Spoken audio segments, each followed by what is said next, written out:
সম্মানিত ভিউয়ার্স, আপনারা দেখতে পাচ্ছেন বর্তমানে এমভি মানামি লঞ্চ সুরভি 7 লঞ্চকে ওভারটেক করার জন্য দ্রুত গতিতে ছুটে যাচ্ছে এমভি মানামি।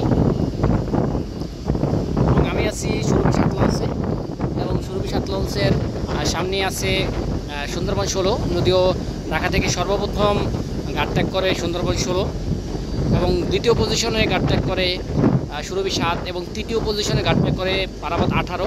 আর যদিও মানামি লঞ্চ পারাবত 18 লঞ্চকে ইতিমধ্যেই ওভারটেক করে আর সুরভি 7 লঞ্চকেও ওভারটেক করার জন্য এগিয়ে যাচ্ছে এবং বলাই যায় সকল লঞ্চগুলোকে ওভারটেক করেই সবার আগে বরিশাল ঘাটে পৌঁছে যাবে এমভি মানামি। যদিও প্রতিটি লঞ্চই আজকে স্লো চালাচ্ছে, অনেকটাই গতি কম, কারণ সব থেকে যাত্রী কম দেখা গেছে আজকে ঢাকা সদরঘাট থেকে। আর আমি একটা পোস্টে আপনাদেরকে জানিয়েছিলাম সুন্দরবন 16 লঞ্চ 50 থেকে 60 জন সর্বোচ্চ যাত্রী নিয়ে সদরঘাট ত্যাগ করে এবং প্রতিটি লঞ্চেরই এমন অবস্থা।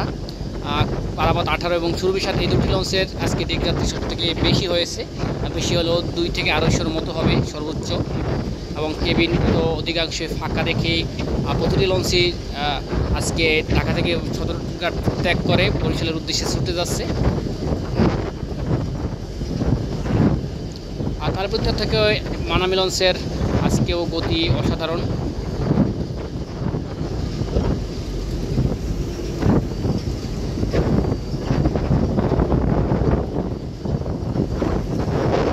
সুরভি 7 লঞ্চ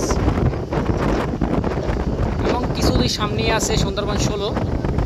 যদিও সম্ভবত সুন্দরবন 16 লঞ্চকে উঠে দিতে সক্ষম হবে সুরভি 7 এবং মানামি লঞ্চ কিছুদিনের ভিতরে ওভারটেক করবে।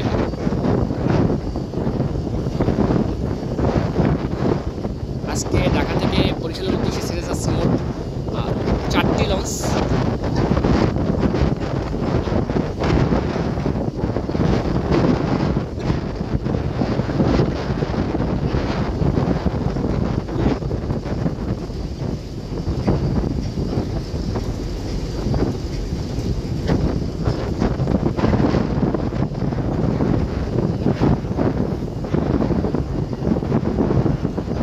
বর্তমানে এখন আছি মুন্সিগঞ্জ 3 অ্যাঙ্গেল ডকইয়ার্ডের একবারে সামনাসামনি অবস্থান করতেছি আমরা মুন্সিগঞ্জ। ইতিমধ্যেই মানামি লঞ্চ পারাবত 18 এবং সুরভি 7 দুটি লঞ্চকে উঠে দিচ্ছে। কিছুক্ষণের ভিতরেই সুন্দরবন 16 লঞ্চকে উঠে দিবে মানামি। ভালোই গতি দেখা যাচ্ছে, যদিও অন্যান্য লঞ্চগুলোর আজকে গতি অনেকটাই কম, কারণ যাত্রী কম থাকার কারণে। একদমই সার্ভিস মাস্টার যাকে বলা হয় এমভি মানামি, সেই সার্ভিস মাস্টার ধরে রাখার জন্যই